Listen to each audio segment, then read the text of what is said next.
سر یہ حسن صاحب سوال کرتے ہیں، جو آپ کا تعارض والا کلپ تھا اس کے اوپر کہتے ہیں کہ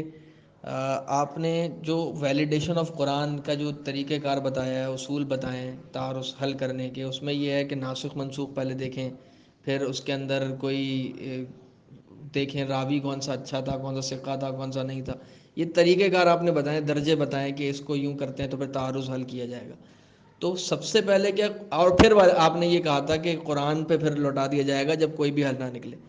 تو وہ ان کا سوال یہ ہے کہ کیا پہلے ہی نہیں سب چیک کر لینا چاہیے قرآن سے، کہ قرآن سے اگر کوئی چیز متعارض ہے تو شروع میں ہی چھوڑ دیں اس کو، قرآن تو پہلا اصول ہونا یہ چاہیے. بالکل قرآن پاک سے کسی بھی روایت کا ٹکرانا یہ تو اصل اصول ہے، اس میں تو کسی کا اختلاف ہے ہی نہیں ہے. اور لیکن صرف ہوتا یہ ہے کہ جب آپ فقط روایات کو دیکھ رہے ہوتے ہیں نا، صرف روایات کو دیکھ رہے ہوتے ہیں، تو اس کے اندر اس چیز کو بھی ڈسکس کیا جاتا ہے ناسخ منسوخ کا پتہ چل جائے. کیونکہ کئی دفعہ ایسا ہوتا ہے کہ جس وقت ناسخ منسوخ کی پہچان ہو جائے، پھر جو منسوخ ہے اس کو تو نکال دیں، جو صرف ناسخ ہے وہ قرآن کی مطابقت میں بھی جاری ہوتی ہے. تو سب سے پہلے ہم نے روایات کو تو نکالنا ہے نا، کہ اس میں سے ناسخ پتہ چل جائے، منسوخ پتہ چل جائے، پھر اس ناسخ کو ہم دیکھیں قرآن کے خلاف تو نہیں جا رہی ہے. تو روایات کو حل کرنے کے لیے چونکہ نتیجہ نکالنا ہے، ہم نے ہر روایت کے اندر ایک نتیجہ نکالنا ہے. اگر آپ مثال کے طور پر ایک روایت ناسخ ہے، ایک روایت منسوخ ہے، اب میں نے قرآن پاک کی مطابقت کے اندر دیکھا، اگر بالفرض آپ کو جو منسوخ روایت ہے وہ کہیں نہ کہیں عبارت دلالت کے اندر نظر آنا شروع ہو جائے قرآن کی مطابقت کے اندر، تو پھر بھی تو ہم کسی نہ کسی نتیجے پہ پہنچیں گے کہ چاہے وہ روایت ہمیں اسے منسوخ کہہ رہی ہے لیکن ہم کہیں گے منسوخ نہیں ہے. پھر ہم چاہے ہمیں کوئی شواہدات اس طرح کی روایتوں میں مل رہے ہوں کہ یہ ناسخ ہے، یہ منسوخ ہے، لیکن قرآن کی شہادت کی بنیاد پر اس کو ہم کہیں گے منسوخ نہیں ہے. تو کچھ بھی ہو سکتا ہے. قرآن پاک جو ہے وہ تو اصل اصول ہے، اس میں تو اختلاف ہے ہی نہیں ہے.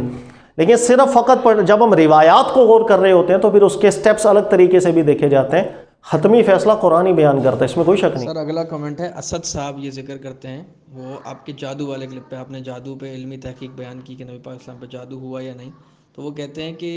یہ جو سورہ فلق اور سورہ ناز معوذتین جو نازل ہوئیں، وہ نبی پاک علیہ الصلوۃ والسلام پہ جو جادو ہوا اس کے بعد نازل ہوئی.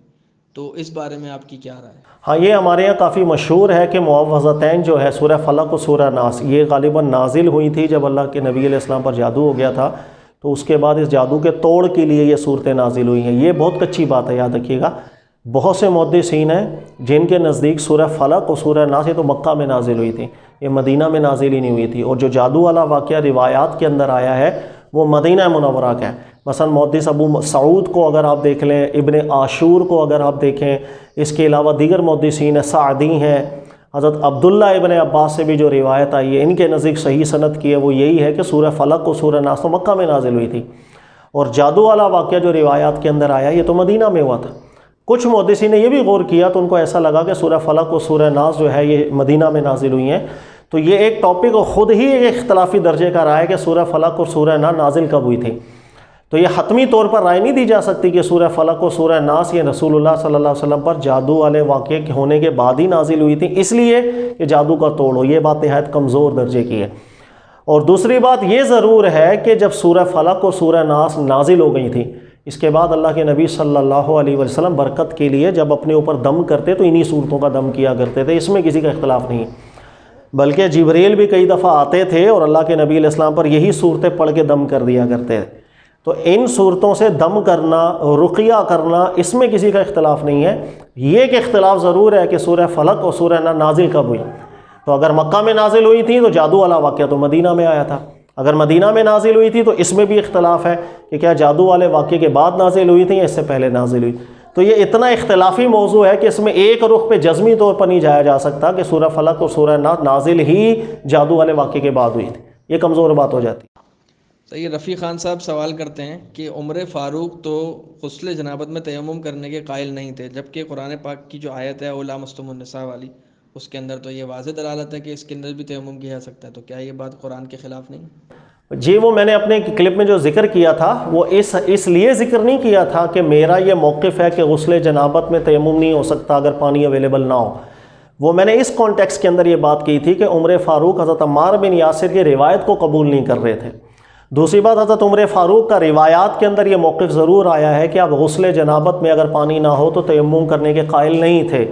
لیکن اس قول کے اوپر کسی بھی عالم نے فتویٰ نہیں دیا، نہ فقہ حنفی کے علماء نے، نہ فقہ شافعیہ کے علماء نے، نہ مالکیہ حنبلیہ کے علماء نے، نہ دیگر مجتہدین نے. اس لیے کہ عمر فاروق سے جو روایت کے اندر بات آئی ہے یقیناً قرآن پاک کے جو ظاہر ہے اس کے خلاف ہی جاری تھی، اس لیے اس موقع پہ فتویٰ کسی نے بھی نہیں دیا، نہ ہی میں فتویٰ دیتا ہوں۔ یعنی میرے نزدیک بھی غسل جنابت ہو انسان پر اور پانی اویلیبل نہ ہو، تیمم ہی کرے گا، لیکن وہ اس کانٹیکس میں نے بیان نہیں کی تھی۔ وہ کانٹیکس یہ تھا کہ کبھی کبھی کسی روایت کے متن پر اعتراض صحابہ بھی آپس میں کرتے تھے، اس بنیاد پہ کوئی آپس میں لڑتے نہیں تھے، کوئی کسی کو فاسق نہیں کہتا تھا۔ اس تناظر میں نے کہا تھا کہ عمر فاروق کے سامنے عمار بن یاسر نے آ کے ایک دفعہ حدیث سنائی تھی تو عمر فاروق نے آبجیکشن کر دیا تھا، تو اس تناظر میں تھا، وہ اپنا موقف بیان کرنے کے لیے نہیں تھا۔ اور آپ نے اعتراض ٹھیک اٹھایا، قرآن میں ذکر ہے، اس چیز کا اشارہ موجود ہے کہ غسل جنابت میں بھی پانی نہ ہو تو تیمم کر لیا جائے، پھر نماز پڑھیں آپ۔ سر یہ ذیشان صاحب، اسد صاحب، احمد صاحب، حسن صاحب، یہ بہت سارے سوالات ہیں سیونگ اکاؤنٹ والے پہ، الغرض میں ان کا ایک خلاصہ بیان کر دیتا ہوں۔ وہ کہتے ہیں آپ نے جو یہ ساری بیان کی بات کہ سیونگ اکاؤنٹ سے تو جو ہے نفع لینا درست ہے، جائز ہے، تو یہ آپ کیسے کہہ رہے ہیں؟ کیونکہ بینک تو دیتا ہی نفع جو ہے وہ سارا سود پہ دیتا ہے، اس کے تو ورکنگ سارا پرنسپل ہی سود کے اوپر ہے، تو آپ اس کو جائز کیسے کہہ سکتے ہیں؟ دیکھیں میں نے جائز تو بولا ہی نہیں ہے، آپ میرا کلپ دوبارہ سن لیجئے گا، میں نے جائز نہیں بولا۔ کبھی کبھی ایسا ضرور ہوتا ہے کہ میں کسی مدعے کو سمجھا رہا ہوتا ہوں تو انسانی تقاضے میں یہ بھی ممکن ہے کہ مجھ سے الفاظ کا چناؤ ایسا بہترین نہ ہو کہ، اور یہ بھی ممکن ہوتا ہے کہ میں سمجھا کچھ اور رہا ہوں، کبھی کبھی سننے والا بھی کچھ اور سمجھ جاتا ہے۔ وہ پرٹیکولر یہ ٹاپک ہمارا چل رہا تھا جو بھائیوں نے کلپ ڈالا ہے ہمارے لیکچر کا، وہ یہ تھا کہ سیونگ اکاؤنٹ میں جو نفع آپ کو ملتا ہے یہ سود نہیں ہوتا، سود کی ڈیفینیشن میں نہیں جاتا۔ لیکن مجھے نہیں یاد آتا کہ اپنے کلپ میں یہ بولا ہو یہ بالکل حلال اور پاک ہے، یہ جملہ میں نے بالکل نہیں کہا، بلکہ اس کے اوپر میں نے یہ ذکر کیا تھا کہ اس میں ڈیبیٹ یہ ہوتی ہے کہ آیا یہ جو بینک آگے کاروبار کرے گا یہ معاملہ جائز ہے، یہ معاملہ فاسد ہے۔ جب معاملہ فاسد ہو جائے گا تو اس کے اوپر جو ملنے والا نفع ہوتا ہے پیور وہ بھی نہیں ہوتا، پیور حلال وہ بھی نہیں ہوتا، لیکن وہ سود بھی نہیں ہوتا۔ دیکھو حرام میں فرق ہے، ایک ہے کہ حرام طریقے سے آپ کے پاس مال آ جائے، وہ شبہ ہے اس کے اندر، اس حرام کی نوعیت الگ ہے، اور ایک ہے کہ سود کے ذریعے آپ کے پاس جو آتا ہے وہ بہت بڑا حرام ہے، وہ بہت بڑے درجے کا حرام ہے۔ تو میں نے اس میں ذکر کیا تھا کہ علماء کا ایک بہت بڑا طبقہ ہے جو سیونگ اکاؤنٹ سے ملنے والا جو نفع اس کو سود قرار نہیں دیتا۔ میں نے بس اتنی ہی بات کی ہے، اور میں نے اس میں یہ بھی سمجھایا کہ اس کے اندر معاملات کی جہت کے اندر دیکھا جاتا ہے، آیا یہ معاملہ ٹھیک ہے یا معاملہ فاسد ہے۔ اگر معاملہ فاسد ہوگا تو اس کی کمائی کے جو نفع آ رہا ہے وہ بھی پیور حلال نہیں بنتا، اس میں بھی عیب رہ جاتا ہے۔ لیکن سود کا فتویٰ دینا یہ ناقص استدلال ہے، کمزور ہے۔ تو شاید میرا زیادہ فوکس اس کو سود نہ کہنے کے اوپر تھا، جس سے بعض لوگ سمجھ گئے کہ میں نے شاید حلال کہہ دیا۔ مجھے نہیں یاد پڑتا، آپ دوبارہ سن لیجئے گا کہ میں نے کہا ہو کہ یہ نفع بالکل حلال ہے، میں نے کہا سود نہیں ہے۔ اس میں ڈیبیٹ یہ ہوتی ہے معاملہ ٹھیک ہے معاملہ فاسد ہے، تو معاملہ فاسد ہی زیادہ غالب ہے عام طور پہ، لیکن وہ غلط ہے، نفع اچھی چیز نہیں ہے، لیکن وہ سود نہیں ہے کہ ہم اس پہ سود والا حکم لگائیں، سود والی وعیدات اس کو سنانا شروع کر دیں، یا یہ بولے اللہ کے ساتھ آپ نے جو ہے نا وہ اعلان جنگ کر لی، ایسے جملے ہمیں نہیں کہنے چاہیے۔ سر اگلا سوال ہے سید عاصم علی صاحب کا، وہ کہتے ہیں کہ آپ اتنی شدت کیوں کرتے ہیں، بار بار کہتے ہیں حدیث کو، روایتوں کو دیوار پر مار دو، دیوار پر مار دو، تو کیا یہ بھی تو کہا جا سکتا ہے کہ بھائی قابل قبول نہیں؟ یہ مولویوں میں اتنی شدت کیوں آ گئی ہے؟ مولویوں میں شدت نہیں، ایسا عمومی بات تو نہیں کرنی چاہیے کہ مولویوں میں شدت ہے، بعض چیزوں کے اندر شدت دینی پڑتی ہے۔ دیکھیں گا استاد جو ہوتا ہے نا، اس کا کام صرف یہ نہیں ہوتا کہ وہ پڑھائے، استاد کا وہ ایک نفسیاتی طور پر لوگوں کے دماغ کے اندر ایک چیز بھی ڈالنا ہوتا ہے، غیر شعوری طور پر۔ ایک اچھے استاد کی قابلیت ہوتی ہے کہ وہ صرف آپ کو پڑھا نہیں رہا کہ بس 2-4 لفظ رٹے لگوائے اور چلے گئے، وہ کچھ نہ کچھ غیر شعوری طور پر بھی ڈال رہا ہوتا ہے اپنے ایکشنز کے ذریعے۔ دیکھیے گا مجھے ایسا لگتا ہے کہ آپ کہہ رہے ہیں نا، میں اکثر یہ ڈائیلاگ کہتا ہوں کہ دیوار پہ مار دو، تو یہ اس لیے کہ مجھے لگتا ہے کہ پاکستان میں اور انڈیا میں یہاں کا جو ماحول ہے، اس میں حدیثوں کی سند اور متن، اگر سند کے اندر کسی کو مضبوطی ہے بھی ہے تو متن حل کرنے کی قابلیت کم ہے۔ تو اس لیے میں زیادہ زور دیتا ہوں اس چیز کے اوپر کہ یہ اہم چیز ہے، اور اس زور دینے کے لیے لوگوں میں غیر شعوری طور پر اپنے ایکشن کے ذریعے، اپنے سخت جملوں کے ذریعے میں کوشش کرتا ہوں یہ باور کراؤں کہ دماغ میں بیٹھ جائے بات کہ جب تک حدیث کی راہ میں ہمیں ایک قابلیت پیدا نہ ہو جائے، اس راہ میں نہ جائے۔ قرآن پاک پڑھیں، قرآن سے احکامات نکالیں، اپنی زندگی کو طیب بنائیں، پاک بنائیں، عقیدے اچھے کریں، ایمان اچھا کریں، اللہ کی بارگاہ سے اجر و ثواب لیں، اور جب تک ایک ایکسپرٹیز نہ ہو حدیث کی راہ میں جائیں۔ اس لیے وہ ایک سخت جملہ کہہ کے یا چہرے پر غصے کے تاثرات لا کر کے بولنا ضروری ہوتا ہے، ورنہ پیار کی والی باتیں بہت سی کبھی کبھی دل پہ نہیں اترتی۔ تو بہت سی چیزیں پیار میں سمجھائی جاتی ہیں، بہت سا چہرے کے ایکسپریشنز غصے والے بنا کے بھی سمجھایا جاتا ہے تاکہ بات کی اہمیت کا اندازہ ہو لوگوں کو کہ یہ کوئی معمولی بات نہیں ہے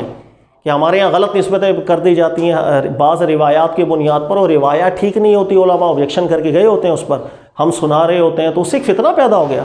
تو فتنے کو روکنے کے لیے کچھ نہ کچھ الفاظ، کبھی ڈائیلاگ میں شدت آ جاتی ہے، کبھی باڈی لینگویج میں آ جاتی ہے، نارمل ہے۔ ذیشان صاحب یہ کمنٹ کرتے ہیں، اور دیگر بہت سے لوگوں کے ہمیں کمنٹس ریسیو ہوئے اس کلپ پر جس پہ آپ نے گدھے کے گوشت کی حرمت اور حلت کے اوپر بیان کر کے جو تحقیقی آپ نے کلپ بیان کیا تھا،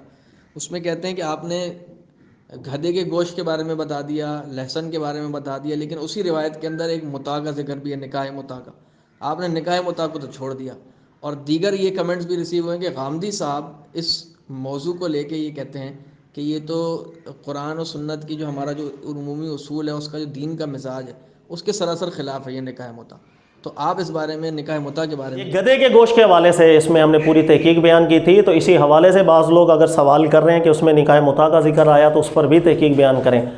میں تحقیق بیان کر دوں گا، ابھی نہیں کر رہا میں تحقیق بیان، کیونکہ اس کے اندر اگر ادھوری بات ہو تو شاید لوگوں کو صحیح سمجھ میں نہیں آتی اور وہ کہیں سے کہیں نکل جاتے ہیں۔ کچھ ٹاپکس بڑے ہوتے ہیں، اس کے اندر ٹائم بھی چاہیے ہوتا ہے تاکہ اچھے طریقے سے سمجھا سکیں، تو یہ میں آپ لوگوں پہ چھوڑ دوں، جتنے آپ لوگ بھائی میرے یہ کلپ سن رہے ہیں، اگر آپ لوگ انٹرسٹڈ ہیں کہ نکاح متعہ کے حوالے سے میں مکمل تحقیق بیان کروں اور اس کے اندر علماء کے جو موقفات رہے سر آنکھوں پہ، دو طبقے رہے علماء کے، نکاح متعہ بعضوں کے نزدیک جائز نہیں ہے، بعضوں کے نزدیک جائز ہے، اور ہر عالم جو تحقیق کرتا ہے سر آنکھوں پر ہوتا ہے، اللہ کی بارگاہ سے اجر ہی لے کے جاتا ہے، چاہے جائز بولنے والے ہوں چاہے ناجائز بولنے والے ہوں۔ لیکن اگر آپ انٹرسٹڈ ہیں تو اس کو میں باقاعدہ سے ایک تحقیقی لیکچر ریکارڈ کرواتا ہوں نکاح متعہ کا، تاکہ ادھوری بات نہ رہے، لیکن وہ آپ کے شوق کے اوپر ہے، کیونکہ بعض موضوعات ایسے ہوتے ہیں کہ جو ابتدائی نظر کے اندر ہی سنتے ساتھ ہی نا انسان دوسرے کو برا بھلا کہنے لگ جاتا ہے۔ اگر آپ تحقیق کے شوقین ہیں، مجھے آپ کمنٹس کے اندر رائے دیں، تو نکاح متعہ کے حوالے سے انشاءاللہ تعالیٰ میں آپ کو ڈیٹیل ڈسکشن میں کرتا ہوں۔ مجھے امید ہے آپ لوگوں کو مزہ آئے گا، اور بہت سے ایک غلط تصورات نکاح متعہ کے حوالے سے جو ہمارے دماغوں میں بیٹھے ہیں وہ بھی انشاءاللہ تعالیٰ کلیئر ہوں گے۔ تو یہ میں فی الحال آپ لوگوں کی رائے پہ چھوڑ رہا ہوں، مجھے مشورہ دیجیے گا، اگر آپ کہیں گے تو میں نکاح متعہ پر ڈیٹیلڈ لیکچر ریکارڈ کرا دیں گے ہم انشاءاللہ، اس کو پھر آپ سنیں گے، مجھے امید ہے بہت مزہ آئے گا۔